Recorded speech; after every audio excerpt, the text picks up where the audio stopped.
Welcome everyone. I'm Dr. Antonio Chirumblo with Eyes on Eye Care, and I am super excited to be here with you at Eyes on 2022. I'll be your moderator here for the National Vision Eyes on 2022 Symposium, and we're going to be talking all about career growth opportunities outside of the exam lane. And I'll be joined by a bunch of really great guests from the National Vision Doctor of Optometry Network. I'll be interviewing some really great doctors with very interesting stories and roles that they will be sharing, which will culminate all in a panel discussion where we're really going to drill down into career pathways, finding the right job, what to focus on, and how to ensure long-term happiness and success. So I'll see you in just a moment with our first guest, Dr. Bill Werner. Hey, Dr. Werner, thanks for joining me. Hi, Antonio. Thank you for having me. Dr. Werner, you're Director of Student Relations, and why don't you tell us just first and foremost where you went to optometry school, tell us about your current role, and exactly what does the Director of Student Relations do? Yeah, so I graduated from the Illinois College of Optometry in 2011, and I joined the National Vision Doctor Network directly out of school. I started in Louisville, Kentucky before relocating back to my home state of Indiana. And I practiced full-time for several years before transitioning into a role within the corporate office where I am currently Director of Student Relations. And my position is part of OD recruitment, where I assist with the hiring of optometrists for positions available within our network and affiliated independent practices. I travel to the various optometry schools and large trade shows to discuss with students a variety of optical industry related topics, including sharing more on National Vision, how the offices operate, and what it's like to practice inside the locations. So how did you get to where you are today? And, did you ever expect to find a career outside of daily patient care? As a fourth year student, I explored and interviewed at multiple private practices and corporate positions. And after multiple offers, I chose to join the National Vision Network.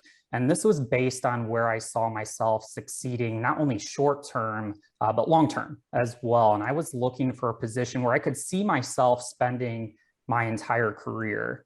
And after a few years of practicing, I expressed interest in becoming more involved in addition to patient care if opportunities ever arose.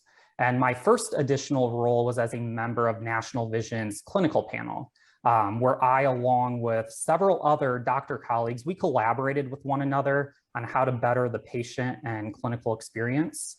And after a one-year term on the clinical panel, I was awarded the opportunity to become an area OD, where I was a lead doctor for the locations in Indiana. In addition, I would travel to corporate headquarters, which is located just outside of Atlanta, and I would assist with the mentorship program for new doctor hires. In 2016, a non-clinical regional director position became available, for which I applied and was hired. So for a couple of years, I supported the hiring of optometrists within the America's Best locations throughout the Northeast US. And then in 2018, I took on my newly created role, which is my current role of Director of Student Relations. So I was never looking to get out of patient care. And I had such a great situation going where I could have seen myself practicing full time in our locations for 30 plus years. And luckily, I'm able to still see patients on the weekends when my travel schedule allows me to. Yeah, that's really interesting. And, it sounds like you do quite a bit in your current role, but what would you say is the number one thing you really love most about your current role? So I like to think of myself as not being too far removed from being a student, although it's now been 10 years, which is crazy for me to believe. But when I was a student, I do not necessarily remember having many OD colleagues practicing in the real world to reach out to for guidance on, let's say, job searching and career opportunities, and really just the profession in general. So by far, my favorite part of my job is being able to help mentor students and to give knowledge that will help them choose the best career pathway after graduation for themselves. Not every job is the right one for everyone. So I'm just trying to share as much knowledge as I can on opportunities. Clearly, you're a busy man, yet just like you said moments ago, you still are able to provide patient care on the weekends. Why do you do that? And why do you think it's important to do that? Yeah, so I previously mentioned I was never looking to get out of patient care. I went to optometry school for a reason. I think we all did. And that was to be able to provide eye care to patients. And still providing patient care on the weekends, it allows me to keep up on my clinical skills. And when I'm discussing with students, it allows me to share firsthand experience and be able to speak to the variety of clinical cases and the OD peer support that we have within our setting as well. Well, Bill, don't go too far because we'll catch up in our big panel discussion momentarily. But until then, it was nice chatting with you. And I will be introducing our next guest here in just a moment, Dr. Deanna Paul Blanc. And we're back. And I am happy to be joined by Dr. Deanna Paul Blanc. Deanna, thanks so much for joining me. Thanks, Antonio. Happy to be here. So, Deanna, I know you're the career path to regional clinical director, correct? Yes, that's it. So why don't you tell us a little bit about what a regional clinical director is, but first tell us, where you went to optometry school and let's start there. Sure. I went to Indiana University in Bloomington, Indiana, graduated in 2007. So go Hoosiers. And as a regional clinical director, this is a new role to National Vision. So we offer support and structure to our area doctors. These are practicing doctors in the National Vision Network. We offer support to the DMs, the district managers, the regional vice presidents, really anything we can do to liaison between operational and the clinical side of it. And it's just another layer of support because these jobs are ever changing. So any chance to really support those roles, that's what we need to do. Yeah, and why don't you walk us through your career pathway really and tell us how did you get to where you are today, and did you ever expect to find a career outside of daily patient care? Yeah, I mean, for me, it started, I joined the National Vision Network in 2009 after a couple years of just jobs that did not pan out and weren't what I was looking for long term. In a National Vision, I started out as a practicing optometrist in Indiana, then Illinois, and then I was able to transfer to be closer to home to Ohio. And then in Ohio, I was able to, say yes to different opportunities, meaning I got to travel around Ohio and fill in. And I think my work ethic, kind of trickled down to the people that chose area doctors. And I was lucky enough to be chosen as an area doctor at that role. Mm-hmm. And then when Tennessee opened up for the National Vision market, they asked me to be relocated down there and help with that opening of that market, which boomed very quickly. Very successful in Tennessee. It was fun to watch that whole from start to finish, because now as a regional clinical director, that was my next layer up. So just by saying yes, I got this role. Let's put it that way. Yeah, and you mentioned just seconds ago area doctor. What exactly is an area doctor? An area doctor is a practicing doctor within the National Vision Network. They take on the role of mentor and leader amongst their peers. They cover anything from interviewing new candidates, onboarding new doctors in those roles, to producing schedules for those doctors. So it's an ever evolving role, but very, very critical in our partnership. Mm-hmm. Yeah. And what exactly made you take the leap from area doctor to a leadership position, I should say, outside of daily patient care? I really love the trajectory this company was on. And what they were trying to achieve in this new role of regional clinical director, it was very appealing as a doctor myself and as an area doctor. So I was really wanting to be part of that impact that they were making on the doctors and essentially our patients for this company. Yeah. And how would you say your current role allows you to make an even bigger impact on the ODs that you support? Sure.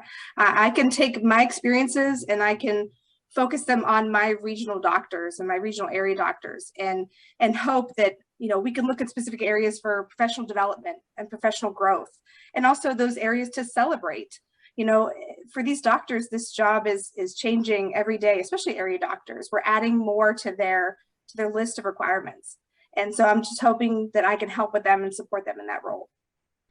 Well, Deanna, thanks again for joining me. Don't go too far. We'll catch up in our group panel here in maybe about 10 minutes or so. So don't go too far. And I will be joined by Dr. Josh Rogers just here in a moment. All right, we're back, and this time I'm joined by Dr. Josh Rogers, Regional Director of OD Recruitment. Thanks for joining me. Yeah, thanks, Antonio. So why don't you tell everybody where you went to optometry school and, your current role, and then tell us a little bit about what does a doctor recruiter actually do? So my path kind of mimics that of Dr. Warner. So I attended ICO as well. I graduated in 2016. I immediately joined the National Vision team and practiced for about 5 years with them. And then I transitioned into this role. The regional director position kind of showed up, and I was lucky enough to get hired, and I'm loving it since then.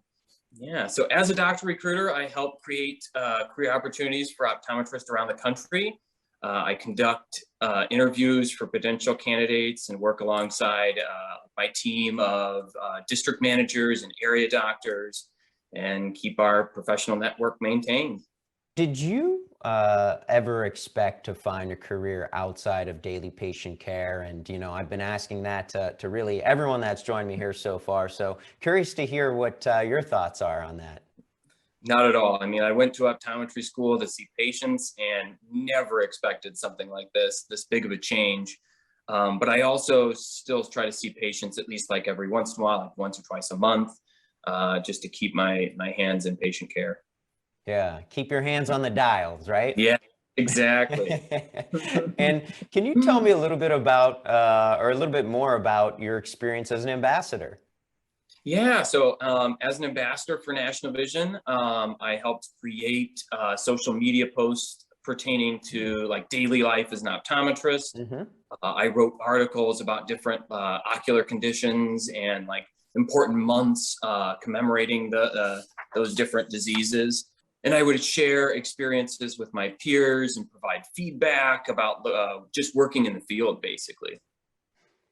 Yeah, and so, obviously it sounds like you do a lot of things, day in and day out, but what is your number one favorite thing or the thing you love most about your current role, if you had to choose? It's hard to pick one. I love working with my team to create an amazing doctor network. In that regard, it's very similar to practicing as an optometrist. Practicing, it's a team effort. It comes all the way from secretary to optician to technician.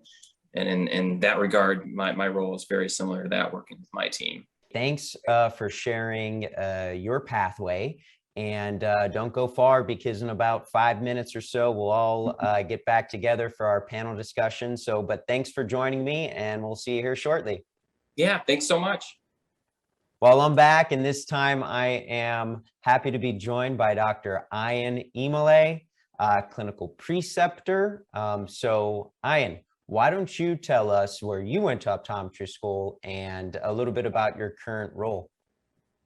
Hi, and thank you for having me here. So I'm a graduate of the Illinois College of Optometry. It's been a while. It's been about 14 years since then. I'm a National Vision preceptor for fourth year optometry students when they do their externship rotations, and I do so for 3 schools. I'm also adjunct assistant professor of optometry for ICO and clinical professor for Midwestern University Chicago College of Optometry. That was a lot, wasn't it? But yeah, the part that I enjoy the most is being a preceptor and basically, hanging out with these young minds that we have today. Yeah, I'm sure you get to, experience quite a bit as a preceptor. How did you become a preceptor, and what initially made you interested in taking on that additional responsibility? Because, I remember back when I was doing my externships and all my rotations, and I know that it's an additional responsibility on your guys' shoulders. No, it is. I mean, as far as how it started, it's actually kind of a good story. Dr. Don Smith, he's one of our established doctors. He's in leadership positions in NVI. It actually started as philanthropy, really. One of the schools went through a really tough time because of natural disasters, and we were thinking of a way to help these students out so that they didn't have to miss a semester or even a whole year, of school. So he got the idea and then asked the area ODs if they knew anyone that would fit the bill. Somehow or other, my name got thrown in there. And me, I mean, I like to teach. Actually, I like to maintain and create relationships with schools. So it kind of became a natural fit for me. The one thing, though, that I do actually kind of like, it's a little bit, I guess, for my own self, is that it keeps me up to date with, the latest education that we have in optometry. These young, future ODs, right? I mean, they're smarter and smarter every single year, and they're better educated too. And it's, for me, that's rewarding in itself, just working with these like young, eager people. Yeah, for sure. And, that sounds like you said, just having to keep up year after year after year. Would you say that's your biggest responsibility as a preceptor, or is there something else that comes to mind? I mean, I think keeping up, I think we all have to keep up. National Vision just by itself helps us a lot with that, with our yearly CEs that we have that we don't have to even worry about. But biggest responsibility as a preceptor is always going to be educating the student. For my side, for example, primary care and contact lens. So I have to teach them all about that, but I try to be a little bit more well-rounded. So I offer disease management also, and I also offer, surgical co-management too. But honestly, again, when it comes to my own, personal beliefs in it, my opinion, my biggest responsibility is to help kind of transition that fourth year extern from this like student gathering data to a doctor that takes that data and applies it and uses that to treat their patient accordingly. Seeing that transition, quarter after quarter, year after year, I mean, it doesn't get old. I love that part. Yeah, I bet that's really rewarding. For the students that might be listening here, what advice would you give students in their externships to really just enhance their learning, especially now? I think the biggest advice, and I think they'll figure this out a little bit later when they graduate, is to enjoy being a student for now, because it really is a special time. So look around and enjoy it and smell the coffee a little bit, But as far as doing what they can to educate themselves or to learn more about it, is to basically not limit yourself to whatever that site description is. If your site description tells you it's just contact lenses and whatnot, ask your preceptor to see more, to maybe do, disease patients or surgical observations. Your preceptor is a really good, your preceptor is a really good resource as far as not just optometry in general, but life in general. I mean, they've been practicing for a long time. They can teach you about many, many other things. Yeah, for sure. Well, Ayan, don't go anywhere, because we're going to be joined here in just a moment by our other interviewees, and we'll take this to a panel discussion. So hang tight. Welcome back. For those that might be just tuning in, I'm Dr. Antonio Chirumblo, and I am here joined by Doctors Bill Werner, Deanna Paul Blanc, Josh Rogers, and Ayan Imale. Thanks, everyone, for joining me. Thank you. Thank you. Yeah, thanks. So we'll jump right into our panel discussion here. And, the first question I have is, what are some of the most challenging things about choosing a career pathway? So, Bill, why don't you share some of your thoughts here first? Well, from a student front, I would say one of the most challenging things is that students are so focused on school and clinic work, and this is very understandable. Optometry school is a major challenge, but because of this, exploring career pathways can sometimes be put on the back burner. And I remember just trying to survive from week to week and from exam to exam. And before I knew it, it was fourth year of school, and I was like, oh man, I need to really figure out what my next step after graduation is going to be.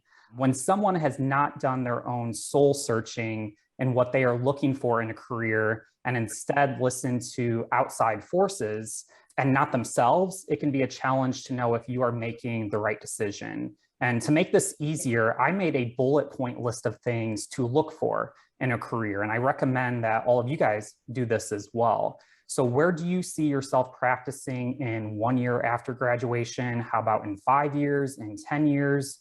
Do you want to specialize in a certain aspect of optometry?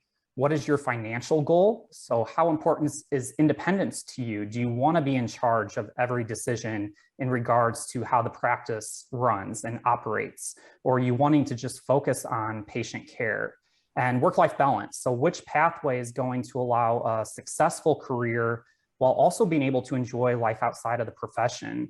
So really by understanding what you're looking for in your short and long-term situation, the easier it's going to be to decide which career pathway is for you. Yeah, that's some really great advice there, Bill. And Deanna, I'm curious to hear your thoughts. What are the most challenging things about choosing a career pathway? Well, Bill had some really good points from the standpoint of an optometry student. With an established doctor, I think the biggest challenge would be the uncertainty. How will it impact my work-life balance? How will it impact my compensation even? So I think that those are things that are really impactful for the doctor to have to look inside themselves to see where they do want to see themselves long-term, and how that will, balance between life and work, family and work, all of those. Yeah, and as I guess we continue along this trajectory, right? So, choosing a career pathway. Now let's say that you've chosen this career pathway. So I want to shift the conversation a little bit on just, how do you know when you've chosen the right job or career? And I guess alternatively, how do you know when it's time to explore other options after you've chosen, this job or career? So, Josh, curious to hear your thoughts on this. Yeah, so I think the easiest way to know if you've chosen the right career is if you're going to work and it doesn't feel like work. To some extent, it's always going to feel like work, but you shouldn't be going and just dreading it. So if that's the case, then I think you need to move on.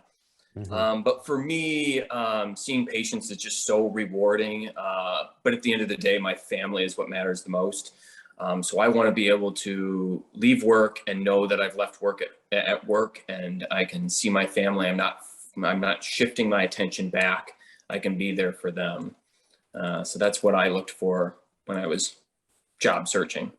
And Bill, do you have any other thoughts on this aspect of the career search, so to speak? Yeah, I get questioned all the time from students. How did I choose National Vision, or why did I choose National Vision? And I listened to my gut feeling where I saw myself being happiest and most successful. And I knew I chose the right job mainly due to 3 factors. So I feel appreciated by both my patients and coworkers of the work that I do. I feel supported to be the best doctor that I can be. I feel empowered to make decisions that are in the best interest of my patients.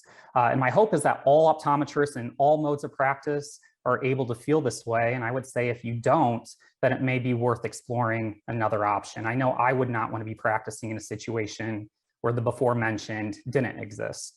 Yeah, and one thing that we hear a lot of is like right now the market is very competitive.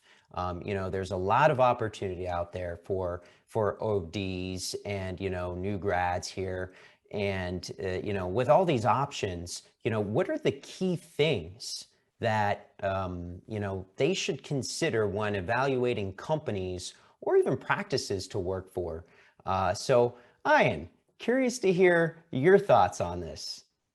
Yeah, sure. I mean, that's a lot. That's a really big question. But looking at it, let's say from the macro side of things, I think the number of locations the company might have is really, really important. Because you might be working in an office where it's not, the most ideal because it's not 5 minutes away from work. It might be 20 minutes away from work. But if they're constantly opening up new offices, then you might be able to move to a place that's closer and more conducive to a travel, environment. And also, I mean, life kind of throws some things at us, right? I mean, there's going to be times where we might have to move. If you have a company that has a big span and big network, you'll be able to move from Florida to Chicago. I don't know why you would do that, but let's just say that happened without a hitch. And then you can still enjoy all the benefits that you've earned over those years. And along with having a big network also is that getting the time off won't be such a hassle because they have a lot of doctors in their network. So if you need PTO because you need to go to a wedding or whatnot, it's not going to be a big argument as far as can I get this time off, because there's always other doctors there. Also, there's more flexibility with what's full-time and what's considered part-time. You know, with National Vision, you could be full-time with 4 days. But also, I like to work a little bit and I have students. So I work 5 days a week. So there's that flexibility there. And I think those are important things to consider when you're looking for, you know, a big company or a corporate entity. Yeah, and you know, Josh, I'm really curious, you know, as Regional Director of OD Recruitment, I'm curious to hear your thoughts on this. Yeah, so my points are kind of more of just day-to-day life as an optometrist points. I mean, besides like compensation and benefits, you should always review that kind of stuff. But I always mention whether or not you have tech support, because that makes a big difference if you have a tech on how much time you have in an exam lane for a patient.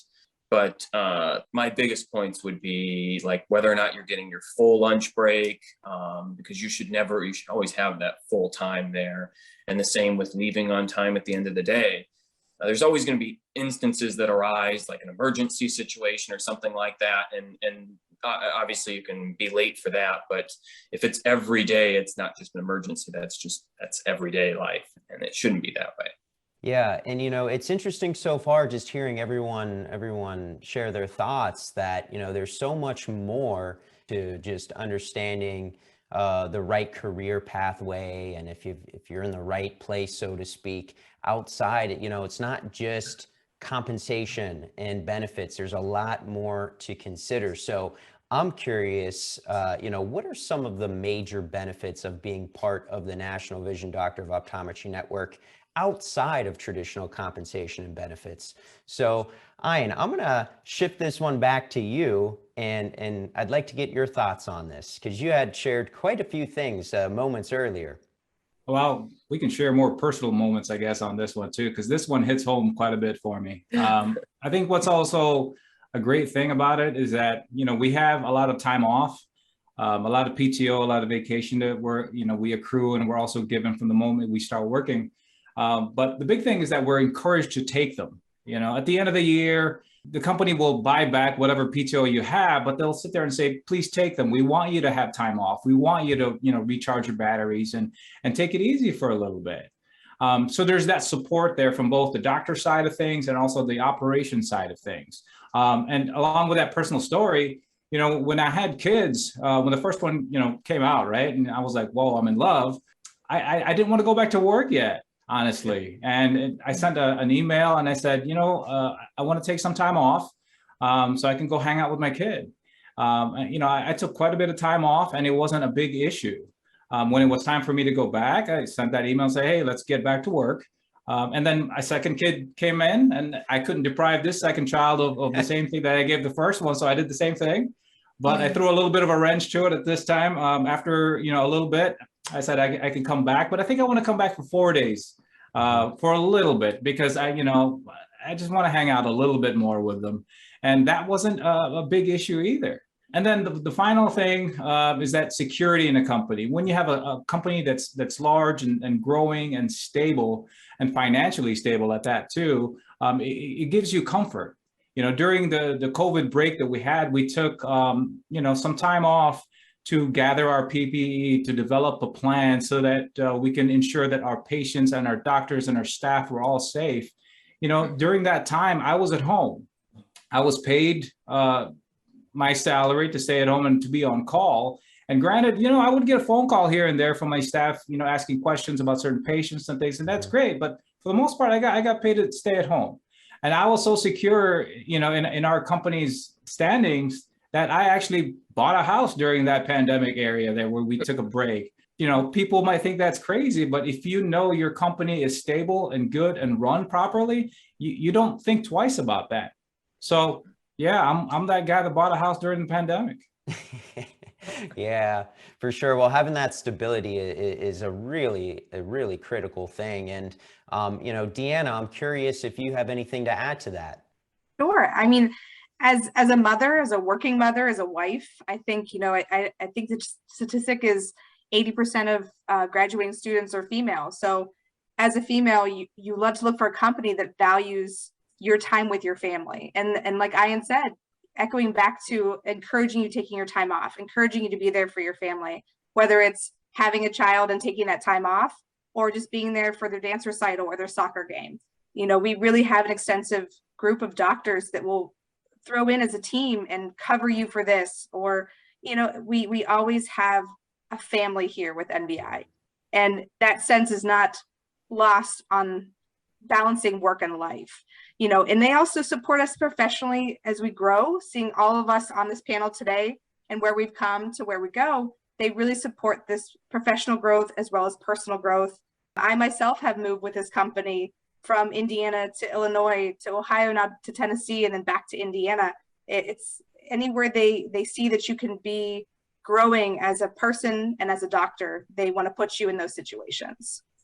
Yeah, right on.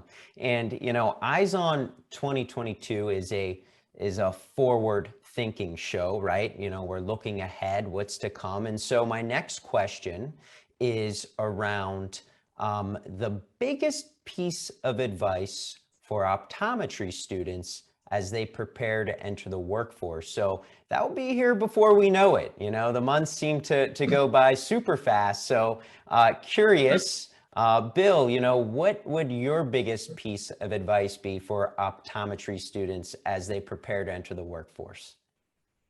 My biggest piece of advice is just to explore all avenues. If you cross off a certain mode of optometry without ever exploring it, who knows, that may have actually been the best career pathway for you, and you'll never know it if you didn't look into it.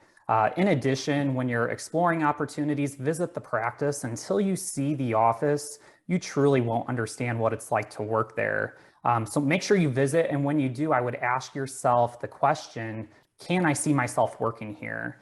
And whenever a doctor or student expresses interest in learning more about working within a National Vision location, we always set them up for a practice visit so that additional information can be gathered, really not only on our end in determining if a doctor candidate is going to be a good fit for the practice, but also on the candidate's end as well, determining if it's the right path for them. So bottom line, do your research, do your homework, have conversations to learn more, and have conversations early on in your schooling as well. Yeah, totally. And, you know, I'm curious to hear what your thoughts are, especially as a clinical preceptor. I mean, what are you telling, you know, those students as they're preparing?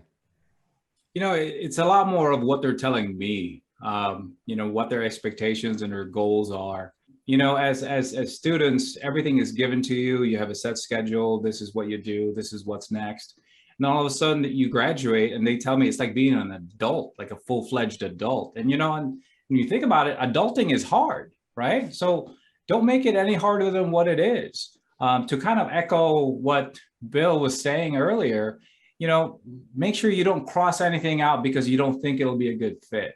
It's not so much, you know, the biggest piece of advice I actually give to them when they leave my rotation is that, you know, don't think so much about where you want to work, but it's more, what are your goals? You know, what do you want to do in the next 2 years or 3 years?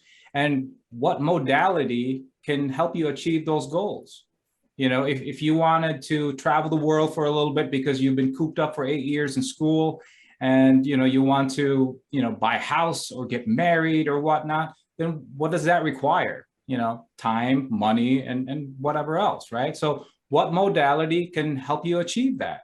You know, for me, this made sense for me to be in a big corporate environment because I wanted some time for myself and my family and all of that, which, you know, is important to me. And then obviously I like to buy houses, so I needed some money there too. So for me, that's what's kind of important. And then every so often, every 2 years, every 3 years, kind of take a look and reevaluate and see where you are and see if those goals have changed or those wants and needs have changed. And if they have, does this current environment, you know, is that still conducive to it, or a change might be needed?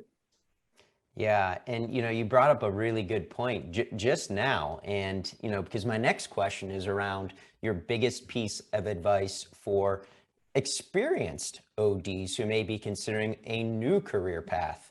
So, you know, you had talked just seconds ago about how you just have to reevaluate your goals. You know, are you still on that right pathway? And, you know, what would your biggest piece of advice be for experienced ODs who may be considering a new career pathway?